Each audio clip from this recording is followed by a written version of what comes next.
പുറപ്പാട് പുസ്തകം അധ്യായം 28. നിന്റെ സഹോദരനായ അഹ്റോനെയും അവന്റെ പുത്രന്മാരെയും എനിക്ക് പുരോഹിത ശുശ്രൂഷ ചെയ്യേണ്ടതിന് ഇസ്രായേൽ മക്കളുടെ ഇടയിൽ നിന്ന് നിന്റെ അടുക്കൽ വരുത്തുക. അഹ്റോനെയും അഹ്റോന്റെ പുത്രന്മാരായ നാദാബ്, അബിഹു, എലയാസർ, ഈതമാർ എന്നിവരെയും തന്നെ. നിന്റെ സഹോദരനായ അഹ്റോനു വേണ്ടി മഹത്വത്തിനും അലങ്കാരത്തിനുമായി വിശുദ്ധ വസ്ത്രമുണ്ടാക്കണം. അഹ്റോൻ എനിക്ക് പുരോഹിത ശുശ്രൂഷ ചെയ്യുവാൻ തക്കവണ്ണം അവന് ശുദ്ധീകരിക്കേണ്ടതിന് അവന് വസ്ത്രമുണ്ടാക്കണമെന്ന് ഞാൻ ജ്ഞാനാത്മാവ് കൊണ്ട് നിറച്ചിരിക്കുന്ന സകല ജ്ഞാനികളോടും നീ പറയണം.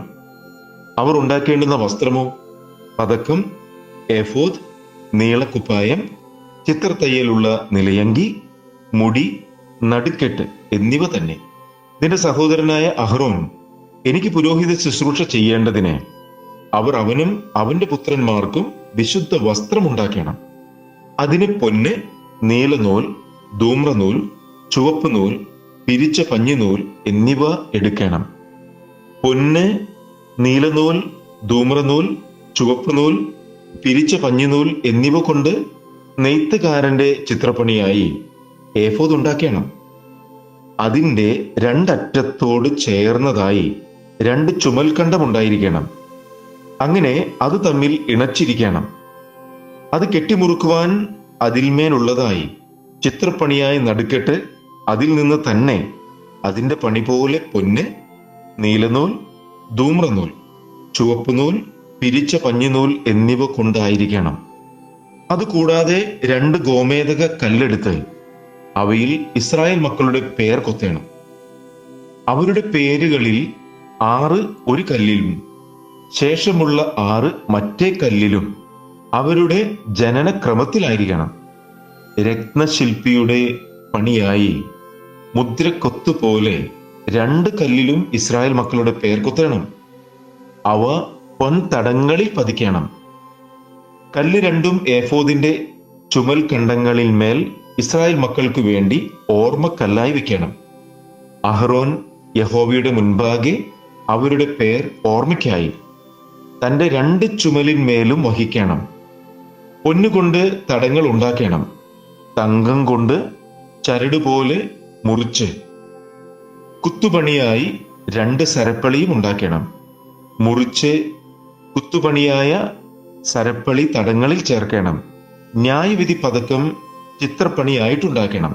അത് ഏഫോദിന്റെ പണിക്കൊത്തതായി പൊന്ന്, നീലനൂൽ, ധൂമ്രനൂൽ, ചുവപ്പ് നൂൽ, പിരിച്ച പഞ്ഞിനൂൽ എന്നിവ കൊണ്ട് ഉണ്ടാക്കണം. അത് സമചതുരവും ഇരട്ടയും 1 ചാൺ നീളമുള്ളതും 1 ചാൺ വീതിയുള്ളതുമായിരിക്കണം. അതിൽ കൽപ്പതിപ്പായി 4 നിര കല്ല് പതിക്കണം. താമ്രമണി, പീതരത്നം, മരതകം എന്നിവ 1-ാമത്തെ നിര. 2-ാമത്തെ നിര മാണിക്യം, നീലക്കല്ല്, വജ്രം. 3-ാമത്തെ നിര പത്മരാഗം, വൈധൂര്യം, സുഗന്ധിക്കല്ല്. 4-ാമത്തെ നിര പുഷ്പരാഗം, ഗോമേദകം, സൂര്യകാന്തം. അവ അതത് തടത്തിൽ പൊന്നിൽ പതിച്ചിരിക്കണം. ഈ കല്ല് ഇസ്രായേൽ മക്കളുടെ പേരോട് കൂടെ അവരുടെ പേർ പോലെ 12 ആയിരിക്കണം. 12 ഗോത്രങ്ങളിൽ ഓരോന്നിന്റെ പേർ അവയിൽ മുദ്രക്കൊത്തായി കൊത്തിയിരിക്കണം. പതക്കത്തിന് ചരടുപോലെ മുറിച്ച് കുത്തുപണിയായി തങ്കം കൊണ്ട് സരപ്പളി ഉണ്ടാക്കണം. പതക്കത്തിന് പൊന്നുകൊണ്ട് 2 വട്ടക്കണ്ണി ഉണ്ടാക്കി പതക്കത്തിന്റെ 2 അറ്റത്തും വട്ടക്കണ്ണി വെക്കണം. പൊന്നുകൊണ്ട് മുറിച്ച് കുത്തുപണിയായ സരപ്പളി 2 പതക്കത്തിന്റെ അറ്റങ്ങളിൽ ഉള്ള വട്ടക്കണ്ണി 2-ലും കൊളുത്തേണം. മുറിച്ച് കുത്തുപണിയായ 2 സരപ്പളിയുടെ മറ്റേ അറ്റം 2 2 തടത്തിൽ കൊളുത്തി ഏഫോദിന്റെ ചുമൽ കണ്ടങ്ങളിൽ അതിന്റെ മുൻഭാഗത്ത് വെക്കണം. പൊന്നുകൊണ്ട് 2 വട്ടക്കണ്ണി ഉണ്ടാക്കി പതക്കത്തിന്റെ മറ്റേ 2 അറ്റത്തും ഏഫോദിന്റെ കീഴറ്റത്തിന് നേരെ അതിന്റെ വിളുമ്പിൽ അറ്റത്തായി വെക്കണം. പൊന്നുകൊണ്ട് വേറെ 2 വട്ടക്കണ്ണി ഉണ്ടാക്കി ഏഫോദിന്റെ മുൻഭാഗത്ത് അതിന്റെ 2 ചുമൽ കണ്ടത്തിന്മേൽ താഴെ അതിന്റെ ഇണപ്പിനരികെ ഏഫോദിന്റെ നടുക്കെട്ടിന് മേലായി വെക്കണം. പതക്കം ഏഫോദിന്റെ നടുക്കെട്ടിന് മേലായിരിക്കേണ്ടതിനും ഏഫോദിൽ ആടാതിരിക്കേണ്ടതിനും അതിന്റെ വട്ടക്കണ്ണികളാൽ ഏഫോദിന്റെ വട്ടക്കണ്ണികളോട് നീല നാട കൊണ്ട് കെട്ടണം. അങ്ങനെ അഹറോൻ വിശുദ്ധ മന്ദിരത്തിൽ കടക്കുമ്പോൾ ന്യായവിധി പതക്കത്തിൽ ഇസ്രായേൽ മക്കളുടെ പേരെപ്പോഴും യഹോവയുടെ മുൻപാകെ ഓർമ്മയ്ക്കായിട്ട് തന്റെ ഹൃദയത്തിന്മേൽ വഹിക്കണം. ന്യായവിധി പതക്കത്തിനകത്ത് ഊറീമും തുമ്മീമും വെളിപ്പാടും സത്യവും വെക്കണം. അഹറോൻ യഹോവയുടെ സന്നിധാനത്തിങ്കൽ കടക്കുമ്പോൾ അവന്റെ ഹൃദയത്തിന്മേൽ ഇരിക്കണം. അഹറോൻ ഇസ്രായേൽ മക്കൾക്കുള്ള ന്യായവിധി എപ്പോഴും യഹോവയുടെ മുൻപാകെ തന്റെ ഹൃദയത്തിന്മേൽ വഹിക്കണം. ഏഫോദിന്റെ അങ്കി മുഴുവനും നീലനൂൽ കൊണ്ട് ഉണ്ടാക്കണം. അതിന്റെ നടുവിൽ തലകടപ്പാൻ ഒരു ദ്വാരം വേണം. ദ്വാരത്തിന് നെയ്ത്തുപണിയായ ഒരു നാട ചുറ്റിലും വേണം. അത് കീറിപ്പോകാതിരിപ്പാൻ കവചത്തിന്റെ ദ്വാരം പോലെ അതിനുണ്ടായിരിക്കണം. നീലനൂൽ, ധൂമ്രനൂൽ, ചുവപ്പുനൂൽ എന്നിവ കൊണ്ട് ചുറ്റും അതിന്റെ വിളുമ്പിൽ മാതളപ്പഴങ്ങളും അവയുടെ ഇടയിൽ ചുറ്റും പൊന്നുകൊണ്ട് മണികളും ഉണ്ടാക്കണം. അങ്കികളുടെ വിളുമ്പിൽ ചുറ്റും ഒരു പൊന്മണി, ഒരു മാതളപ്പഴം, ഒരു പൊന്മണി, ഒരു മാതളപ്പഴം ഇങ്ങനെ വേണം. ശുശ്രൂഷ ചെയ്യുകയിൽ അഹറോൻ അത് ധരിക്കണം. യഹോവയുടെ മുൻപാകെ വിശുദ്ധ മന്ദിരത്തിൽ കടക്കുമ്പോഴും പുറത്തു വരുമ്പോഴും അവൻ മരിക്കാതിരിക്കേണ്ടതിന് അതിന്റെ ശബ്ദം കേൾക്കണം.